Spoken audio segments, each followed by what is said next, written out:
चलिए बच्चों, क्वेश्चन की सीरीज को आगे बढ़ाते हैं। आज का 6th क्वेश्चन है, if the quadratic equation x square plus 4x plus k is equal to 0 has real and equal roots, then find the value of k. यानी कि क्वाड्रेटिक इक्वेशन है, तो यानी कि क्वाड्रेटिक इक्वेशन चैप्टर से ही ये question आया हुआ है। तो इसके लिए सबसे पहले तो इतना मालूम होना चाहिए कि व्हाट इज श्रीधराचार्य फॉर्मूला, जिसको क्वाड्रेटिक फॉर्मूला भी कहते हैं। बट मैं तो हमेशा श्रीधराचार्य फॉर्मूले से ही इसको जानता हूँ, क्योंकि भाई इंडिया ने इसको क्या किया था, इन्वेंट किया था, डेफिनेटली श्रीधराचार्य फॉर्मूला। तो यानी कि हम बात करेंगे according to the Shridharacharya formula. Exam में भी ये लिखना, मे बी कुछ इम्फेक्ट पड़े। X is equal to minus b plus minus square root of b square minus 4ac upon 2a। ये एबीसी क्या है? एबीसी की अगर हम बात करें तो एबीसी टर्म होते हैं किसी क्वाड्रेटिक इक्वेशन को हम अगर सिंपल वे में रिप्रेजेंट करना चाहें तो ऐसे लिखते हैं, a x square plus b x plus c. ये हमारे पास क्वाड्रेटिक इक्वेशन है, और इस क्वाड्रेटिक इक्वेशन अगर ये हमारे पास है तो यानी कि इसके रूट्स अगर फाइंड करने हैं तो आप श्रीधराचार्य फॉर्मूला का यूज कर सकते हो। तो देखो, इस श्रीधराचार्य फॉर्मूले में जो ये बी स्क्वायर माइनस 4ac है, ये सबसे समझ लो ये सोल है इस फॉर्मूले की, क्योंकि सारे के सारे सॉल्यूशन डिपेंड करते हैं बी स्क्वायर माइनस 4ac। तो इसीलिए हम इसको अलग से डी से रिप्रेजेंट करते हैं। D is equal to b square minus 4ac। इस पोर्शन को हमने अलग से लिख दिया और इसको डिस्क्रिमिनेंट बोल दिया। ठीक है, क्योंकि ये डिस्क्रिमिनेट करता है अमंग द सॉल्यूशंस। देखो, D is equal to what, b square minus 4ac। ABC अब हमें मालूम है क्या है। अब देखो क्या है, अगर हम केवल इस क्वेश्चन के अकॉर्डिंग ही हम जानेंगे हम कि श्रीधराचार्य फॉर्मूले का यूज यहाँ पे कैसे हो रहा है। तो देखो, इसने बोला हुआ है कि ये जो इक्वेशन है इसके क्या है, रियल और इक्वल रूट्स हैं। फोकस करो इक्वल रूट्स में। अब खुद सोचो, बिना किसी क्वेश्चन के, अगर ये फॉर्मूला है, इसके इक्वल रूट्स कब आएंगे? इसके इक्वल रूट्स तब आएंगे जब ये वाला पोर्शन जीरो हो जाएगा। अगर ये जीरो होगा तो क्या होगा, देख सकते हो, ये पूरा का पूरा पोर्शन जीरो हो गया। तो क्या बचा सॉल्यूशन के नाम पे, x is equal to minus b plus minus 0 divided by 2a। अब अगर आप प्लस को लेते हो एक बार के लिए तो तब भी सॉल्यूशन कितना आएगा, minus b plus 0 upon 2a। यानी कि आंसर कितना आया, माइनस बी अपॉन 2a। ठीक है, और वैसे अगर नेगेटिव लेते हो तब भी कितना आएगा, minus B minus 0 upon 2a। तब भी कितना आया, माइनस बी अपॉन 2a। तो यानी कि दोनों के सॉल्यूशन कितने आए, minus b upon 2a and minus b upon 2a। तो ओवरऑल हमने ये समझा कि क्या, जब कभी भी इक्वल रूट्स गिवन होगा, इस कंडीशन में डी जो पोर्शन होता है डिस्क्रिमिनेंट, वो कितना होता है, जीरो के इक्वल होता है। और डी है क्या, श्रीधराचार्य फॉर्मूला में बी स्क्वायर माइनस 4ac को ही हम डी कहते हैं। तो ये हो गया बी स्क्वायर माइनस 4ac की वैल्यू कितनी हो गई यहाँ पे, जीरो। बस अगर ये चीज आती है तब ये पूरा का पूरा क्वेश्चन तुम्हें आता है। अब कैसे, एक्स को अब इक्वेशन लिख लेते हैं, x square plus 4x plus k is equal to 0 question में गिवन है। ठीक है, ये हमारे पास इक्वेशन है। पहले हम कंपेयर करेंगे with the general equation, general quadratic equation. General quadratic equation होती है a x square plus b x plus c is equal to 0। अब कंपेयर कीजिए, एक्स स्क्वायर के साथ ए है तो एक्स स्क्वायर के साथ कुछ नहीं है, तो यहाँ पे जहां पे कुछ नहीं होता मैथ्स में कौन होता है, 1 होता है। तो ए की वैल्यू क्या है हमारे पास, 1। ए इज इक्वल टू 1। बी की वैल्यू एक्स के साथ 4 है, एक्स के साथ बी है, तो बी इज इक्वल टू कितना हो रहा है, 4। On comparing, we are comparing both the equation, याद रखना। अब जो बचा सी कांस्टेंट, वो क्या है, के। तो सी की वैल्यू क्या है हमारे पास, के है। Now what, put the values of these here. तो क्या मिलेगा, देखो, b की वैल्यू क्या है, 4 है। Put the value, replace the value of b here. तो यानी क्या मिलेगा, बी स्क्वायर माइनस 4। ठीक है, a की वैल्यू क्या है, 1। c की वैल्यू क्या है, k इज इक्वल टू क्या था, 0। अब ये जनरल बहुत ही आसान सा क्वेश्चन हो गया। 4 square is 16 minus 4 into k is 4k is equal to 0। अब क्या है, देखो 16 है, शिफ्ट होगा तो minus 4k is equal to minus 16। अब तुम इजीली सॉल्व कर सकते हो, माइनस से minus cancel, k is equal to 4 4 जा 16। You have the value of k। यही उसने क्वेश्चन में पूछा था। Now move on to the question number 7। Question number 7 क्या है हमारे पास, for what value of k will the following pair of linear equation have infinite many solutions. अब देखो, ये क्वेश्चन है पेयर ऑफ लीनियर इक्वेशन का। दिख रहा है हमें यहाँ पे 2 पेयर ऑफ लीनियर इक्वेशंस हैं, क्योंकि डिग्री 1 है। देखो ध्यान रखना, अगर तुमसे कहेगा क्वाड्रेटिक इक्वेशन, क्वाड्रेटिक, पहले लीनियर इक्वेशन की बात करें। लीनियर इक्वेशन की रिकॉग्निशन क्या है, यानी कि डिग्री क्या होनी चाहिए, 1 होनी चाहिए। डिग्री 1 है, और किसको रिप्रेजेंट करेगा, एक लाइन को रिप्रेजेंट करता है। और अगर हम क्वाड्रेटिक इक्वेशन की बात करें, क्वाड्रेटिक इक्वेशन की डिग्री क्या होती है, 2 होती है। वो जनरली किसको रिप्रेजेंट करता है, पैराबोला को रिप्रेजेंट करता है। ये क्वेश्चन भी ध्यान रखना, कभी कभी ऐसे क्वेश्चन भी पूछ लेता है। नाउ क्वेश्चन नंबर 7 इज, यहाँ पे बोला है इनफाइनाइट मेनी सॉल्यूशंस। हम फिर से इन्हीं की बात करेंगे। तो ये डिपेंड करता है, इनफाइनाइट सॉल्यूशन वाला कॉन्सेप्ट डिपेंड करता है about the nature of 2 lines. देखो, pair of linear equations of 2 variables है, यानी कि क्या है हमारे पास 2 लीनियर इक्वेशंस है। अगर 2 लीनियर इक्वेशंस की बात करेंगे तो यानी कि अब सोचो कि 2 लीनियर इक्वेशंस कैसा कैसा बिहेव कर सकती हैं। देखो पहला तो भाई दोनों एक दूसरे को कैंसिल कर सकती हैं, इसे क्रॉस आउट कर सकती हैं, यानी पेनिट्रेट करके निकल गई, इनको हम कहते हैं इंटरसेक्टिंग लाइंस, ठीक है। और दूसरा क्या हो सकता है भाई, एक लाइन है एक और लाइन है, ऐसे कुछ पैरेलल लाइंस है, these are called the parallel lines. अब एक लाइन है, इसी के ऊपर हम लोग क्या करते हैं, एक और लाइन बना देते हैं, तो ये क्या हो गया अपने आप में ओवरलैपिंग लाइंस है, कोइंसिडेंट लाइंस कहते हैं इन दो, ठीक है। ये 3 कंडीशंस के अलावा कोई भी 2 लाइन अगर है तुम्हारे पास, इसके अलावा कोई रिप्रेजेंटेशन हो ही नहीं सकता, ठीक है। तो इसके लिए हमारे पास लेट्स जस्ट से कि पहली इक्वेशन है a1x plus b1y plus c1 is equal to 0, और दूसरी इक्वेशन है a2x plus b2y plus c2 is equal to 0। किसी किसी को ये चीज़ें याद नहीं होती हैं कि जो ये जो x y के जो कोफिशिएंट है और जो कांस्टेंट है, इसके बेसिस पे ही हम जज कर लेते हैं कि फर्स्ट सिचुएशन है, सेकंड सिचुएशन है या थर्ड सिचुएशन है। देखो कैसे, बहुत सिंपल है। देखो ये क्रॉस है, तो यानी कि यहाँ पे जो कोफिशिएंट का रेशियो होता है a1/a2 is does not equal to b1/b2, cross है ना, सिंपल सा है, कोई रेशियो इक्वल नहीं होता है, समझ लो, ठीक। अब बात करते हैं इसकी, ये क्या है, ओवरलैपिंग लाइन है, एक लाइन है, इसके ऊपर एक और लाइन ड्रॉ कर रहे हो, तो भाई सिंपल सी बात है ना, दोनों एक ही जैसी लाइन तो है। अगर दोनों एक जैसी लाइन है तो इसका मतलब सारे के सारे कोफिशिएंट क्या होते हैं, इक्वल होते हैं, b1/b2 is equal to c1/c2। अब देखो यहाँ पे कोई भी इक्वल नहीं है, यहाँ पे क्या है, सब इक्वल है, तो थर्ड कंडीशन क्या होती है, पहले आपस में इक्वल होते हैं और तीसरा अपने आप में इक्वल नहीं होता है, ठीक है। a1/a2 is equal to b1/b2 it is not equal to c1/c2। अब देखो ध्यान से, अब देखो अब बात करते हैं सॉल्यूशंस की। सॉल्यूशन क्या होते हैं, सॉल्यूशन का मतलब होता है लाइन अगर जिस पॉइंट पे इंटरसेक्ट करेगी वही उसका क्या होता है, एक सॉल्यूशन होता है। अब देखो ये 2 लाइन हमने की, इंटरसेक्टिंग पॉइंट्स कितने, 1, तो यानी कि 1 यानी कि इंटरसेक्टिंग लाइंस के कितने सॉल्यूशंस होंगे, 1 सॉल्यूशन होगा, और 1 होगा तो यूनिक सॉल्यूशन भी कह सकते हो। अब थर्ड कंडीशन में देखो एक लाइन है, इसके ऊपर एक और लाइन ड्रॉ कर दी, तो यानी कि सारे के सारे पॉइंट इंटरसेक्ट हो रहे हैं, तो यानी कि सारे पॉइंट इंटरसेक्ट होने का मतलब क्या है, मेनी सॉल्यूशन, यानी कि इनफाइनाइटली मेनी सॉल्यूशंस। तो अब इस क्वेश्चन में आ जाओ, इसने क्या बोला था, इनफाइनाइट सॉल्यूशंस की बात की थी, इसने इनफाइनाइट मेनी सॉल्यूशंस की बात की थी, तो उसके लिए कंडीशन क्या होती है, this is the third condition we have. तो यानी कि चलो अप्लाई करते हैं, हमें पता है इनफाइनाइट मेनी सॉल्यूशंस है, तो हमें ये मालूम होना चाहिए, देखो क्वेश्चन आते ही दिमाग में यही क्लिक होना चाहिए, इनफाइनाइट मेनी सॉल्यूशंस का मतलब होता है a1/a2 is equal to b1/b2 is equal to what, c1/c2। ये हमारे पास सिचुएशन है।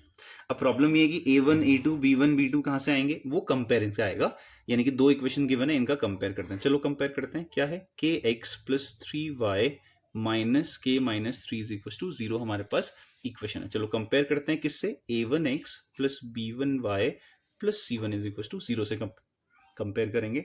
और दूसरी इक्वेशन क्या है हमारे पास, 12x plus k y minus k is equal to 0। अगली इक्वेशन को भी कंपेयर करते हैं, a2x plus b2y plus c2 is equal to 0, दोनों को हमने कंपेयर किया। चलो कंपेयर करने का मतलब क्या है, x के साथ पे क्या है k, x के साथ पे क्या है a1, तो a1 की वैल्यू क्या हो गई k, x y के साथ पे क्या है 3, y के साथ पे क्या है b1, तो b1 की वैल्यू क्या है 3, बाकी जो बचाओ कांस्टेंट है, तो बाकी जो बचाओ कांस्टेंट है। देखो कई बच्चे क्या करते हैं, नेगेटिव लेना भूल जाते हैं, मत भूलना भाई, c1 के साथ है तो पूरा नेगेटिव के साथ ही आएगा। नेक्स्ट इक्वेशन कंपेयर करो, a1 के x के साथ पे क्या है a2, तो x के साथ पे 12, तो a2 की वैल्यू क्या हो गई 12, b2 की वैल्यू हो गई k, एंड c2 की वैल्यू कितनी होगी माइनस k, नॉट k। अब जैसे ही हमने कंपेयर कर लिया और हमारे पास ये सिचुएशन हमारे पास मालूम है, क्वेश्चन में गिवन है infinitely many solutions, now put the values in it. तो a1 की वैल्यू क्या है भाई k, तो यानी k divided by a2, what is a2 की वैल्यू क्या है 12 is equal to what is b1 की वैल्यू क्या है 3 डिवाइडेड बाय b2 की वैल्यू क्या है k इज इक्वल टू, और क्या है हमारे पास माइनस k माइनस 3 ब्रैकेट के साथ पे डिवाइडेड बाय c2 की वैल्यू क्या है minus k, this is the minus k। अब देखो चलो भाई सॉल्व करने की कोशिश करते हैं। फर्स्ट के 2 रेशियोज को ले लेते हैं, ठीक है, क्या होगा, k into k is k square is equal to 12 into 3। अब k स्क्वायर है, ठीक है, स्क्वायर रूट आएगा, स्क्वायर रूट अगर आता है तो स्क्वायर रूट ऑफ 12 को क्या मैं 4 3 से 12 लिख सकता हूँ, डेफिनेटली, एक 3 ऑलरेडी था, ऐसा क्यों किया, थोड़ा कैलकुलेशन ज्यादा आसान होगी। 4 है तो 2 बाहर, 3 3 एक 3 बाहर, तो k की वैल्यू कितनी आ गई 3 2 6 इज द सॉल्यूशन। देखो कभी कभी क्या होता है, इसके और भी सॉल्यूशंस आ जाते हैं, तो बाकी दो रेशियोज को भी ले सकते हो, ठीक है। और भी सॉल्यूशंस अगर तुम्हें लगता है कि आ सकते हैं, तो यानी कि बाकी इन दोनों, यानी कि फर्स्ट के दो रेशियोज को लिए हमारा जनरल आंसर आ गया, बाकी टू रेशियोज को ले सकते हो, क्या पता अलग आ जाए तो, और बाकी फर्स्ट और थर्ड वाले को भी ले सकते हो, मे भी कुछ अलग आंसर तुम्हें देखने को मिले, तो यानी कि के की वैल्यूज अलग अलग भी हो सकती है, ठीक है, और वैसे भी infinite. Now move on to the question number 8. Prove that tan theta minus tan theta upon 1 minus cot theta plus cot theta upon 1 minus tan theta is equals to 1 plus sec theta into cosec theta। देखो कई लोगों को problem रहती है इन questions को लेकर के, जो टिग्नोमेट्री का प्रूविंग सेक्शन है उसमें प्रॉब्लम रहती है। तो देखो अभी हम बाकी सारी चीज़ों को ध्यान नहीं देंगे, बट मैंने कुछ की फीचर्स बताए थे, उन की फीचर्स को फॉलो करोगे तो आपको ऐसा कुछ प्रॉब्लमेटिक सिचुएशन नहीं बनेगी। लेकिन फिर भी चलो अभी फिलहाल इसके लिए इसकी बात करते हैं। अगर कभी भी ऐसा कुछ क्वेश्चन आए जिसमें टर्म साइन और कॉस के टर्म में नहीं है, तो तुम्हें काम क्या करना है, बस convert into sine and cos, क्योंकि साइन और कॉस के टर्म में सभी टर्म्स को हम क्या कर सकते हैं, सभी रेशियोज को हम कन्वर्ट कर सकते हैं। चलो करते हैं। 10 को क्या मैं लिख सकता हूँ, लेफ्ट हैंड साइड, पहले तो हम लेफ्ट हैंड साइड लेंगे, ठीक हो गया, ठीक है। तो कुछ नहीं करना है, हमें साइन और कॉस में कन्वर्ट करना है, ठीक है। चलो करते हैं। 10 को क्या मैं sine theta upon cos theta लिख सकता हूँ, यानी जिसको नहीं पता मैं बता दूं कि tan theta is equal to होता क्या है, sine theta upon cos theta. देखो इतना तो मैं प्रिपेयर होके आया हूं कि आप लोगों को ये चीजें, बेसिक चीजें आती होंगी, ठीक है, तब जाके हम बोर्ड एग्जाम की प्रैक्टिस करें। अगर नहीं आती है तो एक बार आपको एनसीईआरटी सॉल्व करनी होगी, ठीक है, कम से कम एक बार देखा हुआ होना चाहिए, ऐसा नहीं कि सारी चीजें नहीं चल रही हैं फिर तो ये चीजें नहीं आने वाली हैं। 1 ठीक है, माइनस कॉट थीटा क्या होता है, cos upon sine. Tan theta का अपोजिट होता है कॉट, तो यानी कि अगर sine tan theta sine upon cos है तो कॉट क्या होगा, कॉस अपॉन साइन होगा। प्लस था तो प्लस, कॉट था तो कॉट की जगह पे cos upon sine theta, divided bye 1 था तो 1, माइनस था तो माइनस, टेन थीटा की जगह sign theta upon cos theta. चलिए बात करते हैं आगे। इज इक्वल टू, चलो देखो क्या है, अब देखो एलसीएम लोगे तो साइन इधर आएगा, एलसीएम लोगे तो कॉस इधर आएगा, ठीक है। बाकी चीजों को वैसा ही रखते हैं, sine theta divided by cos theta, whole divide में क्या है, साइन थीटा इधर, तो sine theta minus cos theta divided by sine theta. इस साइड क्या है, plus sine theta upon cos theta upon sine theta, ठीक है, cos theta upon sine theta, ठीक है, डिवाइडेड बाय कॉस इधर यानी cos theta minus sine theta इधर, डिवाइड में क्या है, कॉस थीटा। अब देखो सबसे लास्ट वाला टर्म कहाँ जाता है, अगर 4 टर्म है तो सबसे ऊपर जाएगा, ठीक है, और ये वाला टर्म कहाँ जाएगा, यहाँ पे, ये वाला टर्म कहाँ जाएगा, यहाँ पे। चलो भेजते हैं, यानी कि sign theta into sine theta is sine square theta divided by cos theta, और कॉस थीटा के साथ पे क्या है, sine theta minus cos theta, यानी कि sign theta minus cos theta. Use brackets, जितना ब्रैकेट यूज करोगे उतनी क्लैरिटी रहेगी। Plus cos theta into cos theta is cos square theta divided bye क्या है, कॉस थीटा यहाँ पे ऑलरेडी है, माइनस साइन थीटा यहाँ पे ऑलरेडी है, और इसके साथ पे कहाँ जा रहा है ये चीज, ये ऊपर जा रहा है, यानी साइन के साथ पे, तो साइन थीटा यहाँ पे है। तो देखो ध्यान से, अब इसे सॉल्व करना है। देखो कई लोगों को इसके बाद का स्टेप समझ नहीं आता है, तो ध्यान से देखो, ये भी आसान स्टेप है, लेकिन ध्यान से देखो तो बेसिक अगर क्लियर है तब, दिस इज वेरी इंपॉर्टेंट कि बेसिक थोड़े बहुत तो क्लियर होने चाहिए, तभी जाके बोर्ड में बैठने के लायक हो गए। बेसिक्स ही क्लियर नहीं है तो थोड़ा टफ है, इट्स नॉट लाइक कि इम्पॉसिबल। चलिए देखिए बात करते हैं। अब देखो पहली चीज तो ये sine theta minus cos theta है, cos theta minus sine theta है। अगर ध्यान से तुम चीजों को देखो, दोनों एक जैसी हो सकती हैं अगर कहीं से एक नेगेटिव कॉमन ले लिया जाए तो। एक जैसे ही नेगेटिव तुम कॉमन, चलो यहां से ले लेते हैं, कॉस स्क्वायर थीटा है डिवाइडेड बाय, एक नेगेटिव कॉमन लिया तो क्या होगा, अंदर के सिंबल चेंज होंगे, तो यानी कि ये माइनस साइन था तो ये हो जाएगा प्लस साइन थीटा, ये प्लस कॉस था तो ये हो जाएगा माइनस कॉस थीटा, ठीक है। नेगेटिव को मैंने यहाँ पे लिख दिया, ठीक है। तो और साथ में क्या था, साइन थीटा, तो साइन थीटा तो रहेगा ही रहेगा। नेक्स्ट, और यहाँ पे क्या है देखो, साइन स्क्वायर थीटा था तो साइन स्क्वायर थीटा है हमारे पास, डिवाइडेड बाय कॉस थीटा था तो कॉस थीटा है, और sign theta minus cos theta, इसमें कुछ चेंज नहीं किया है।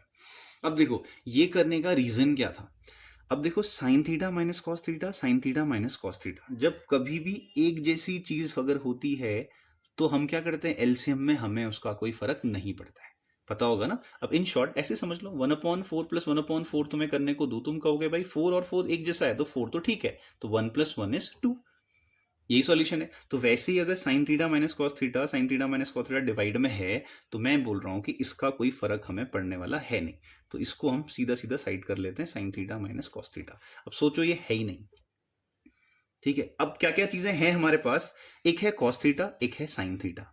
अब क्या होने वाला है, एलसीएम लेने वाले हैं, सोचो ये है ही नहीं, देयर इज नथिंग, यहाँ कुछ है ही नहीं है दोनों चीजें। अब क्या होगा, अगर तुम एलसीएम लेते हो तो साइन थीटा ऊपर जाएगा और कॉस थीटा यहाँ जाएगा। This is a cross multiplication type का होता है एलसीएम, ठीक है। अगर जिसको नहीं आया समझ में, ऐसे देख लो, वो छोटे टर्म में देख लो, 1/3 इसको एलसीएम लेके दिखाओ, तुम क्या करोगे, 3 1 3 प्लस 2 1 2 डिवाइडेड बाई 2 इंटू 3, यही तो करोगे। यही काम हम यहाँ पे करने वाले हैं, लेकिन ध्यान रखना ये है नहीं। तो sine theta into sine square theta is sine cube theta minus cos square theta into cos theta is cos cube theta.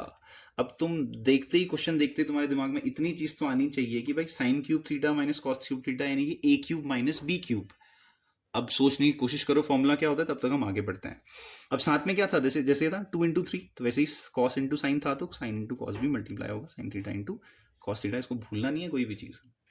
चलो इसी को आगे बढ़ाते हैं। अब क्या बचा, ए क्यूब माइनस बी क्यूब, जिसको आ गया होगा दैट्स वेरी गुड, जिसको नहीं आया रिवाइज करो भाई।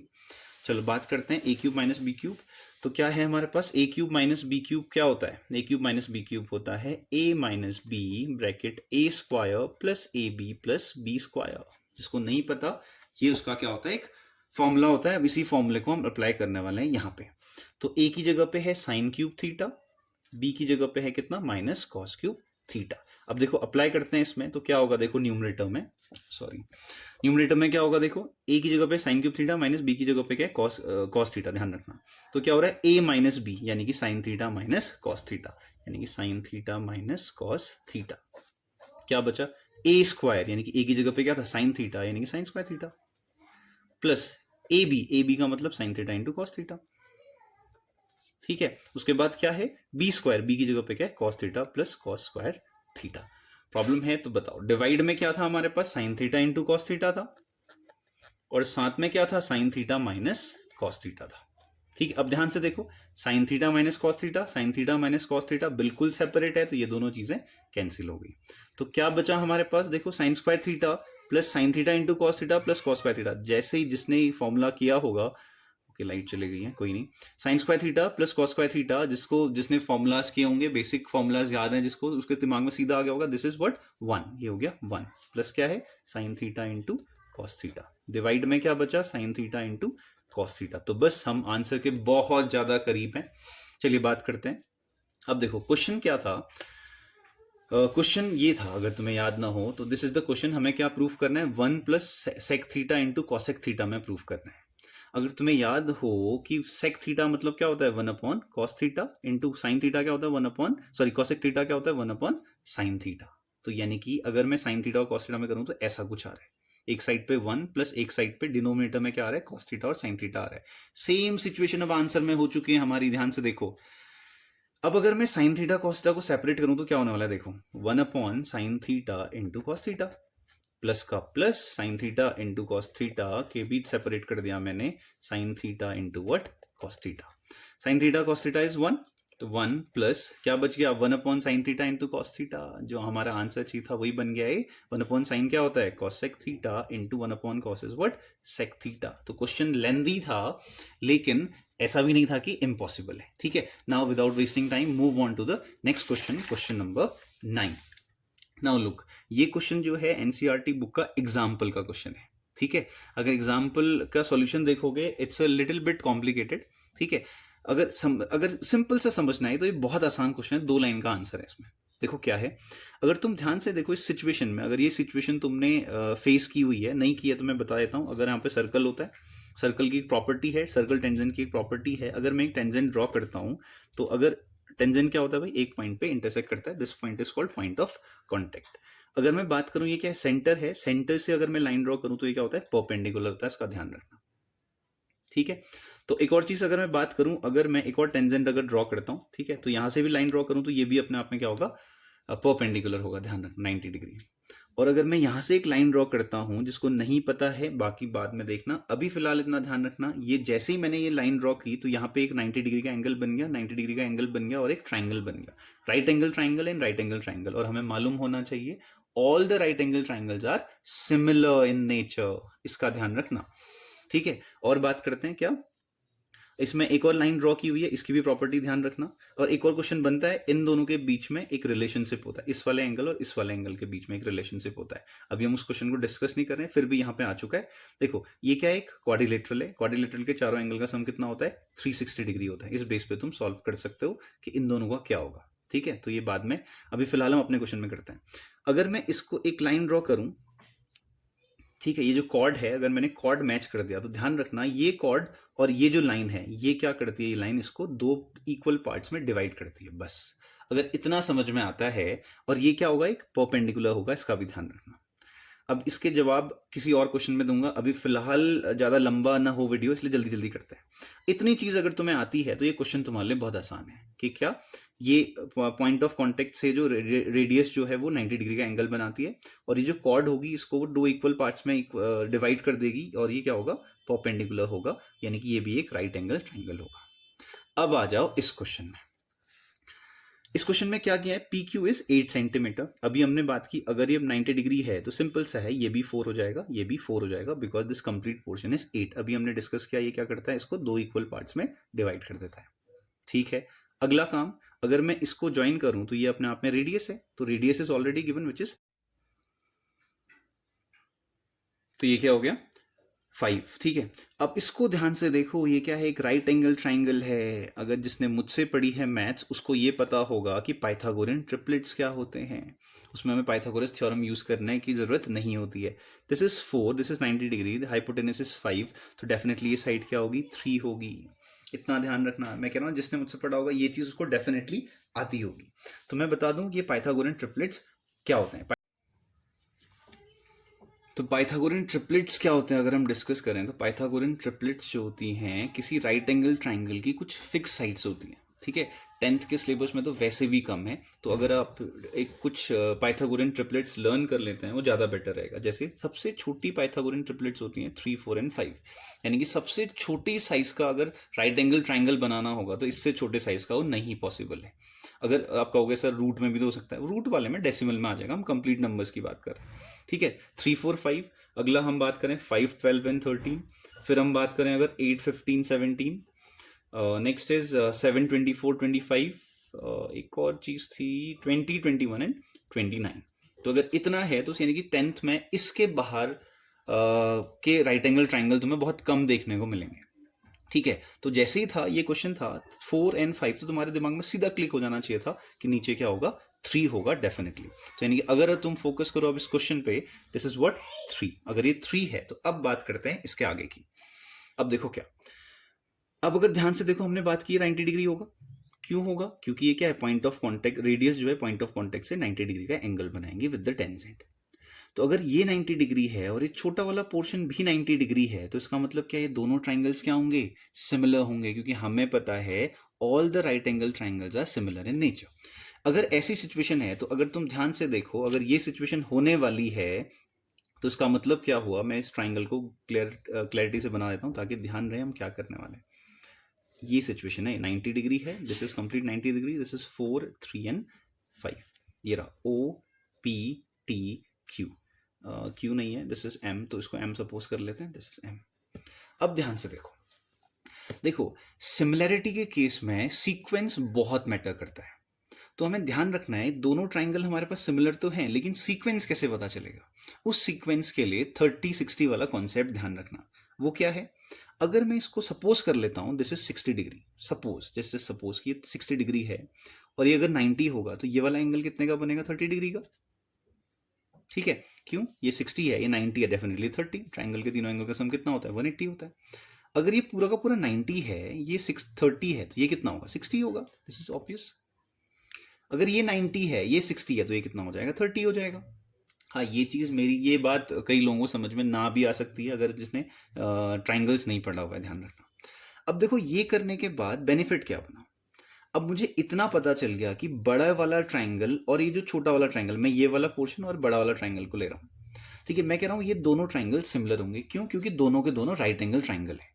ठीक है, तो लेकिन सीक्वेंस क्या लूं, बड़े वाले को कोई भी रैंडम सीक्वेंस में मैं ले लेता हूं, ट्राइंगल PTO, मैंने कहा PTNO, यानी कि ट्राइंगल PTO सिमिलर होगा। छोटे वाले ट्राइंगल कौन सी साइड लेनी है, इसके लिए ये बताएगा। देखो P क्या है, 90 डिग्री है, टी क्या है 60 डिग्री है, ओ क्या है 30 डिग्री है। तो यानी कि 90, 60 एंड 30 वाला ही पोर्शन हमें लेना पड़ेगा। अब छोटे वाले ट्राइंगल में 90, 60, 30 टू 90 कहाँ है, एम पे है, तो ट्राइंगल एम। फिर क्या है, 90 के बाद कहाँ गए थे हम, 60 में। 90 के बाद कहाँ जाएंगे, 60 में, यानी कि पी और ओ। अगर ये सीक्वेंस नहीं लिखा है तो सारी चीजें गड़बड़ हो जाएंगी।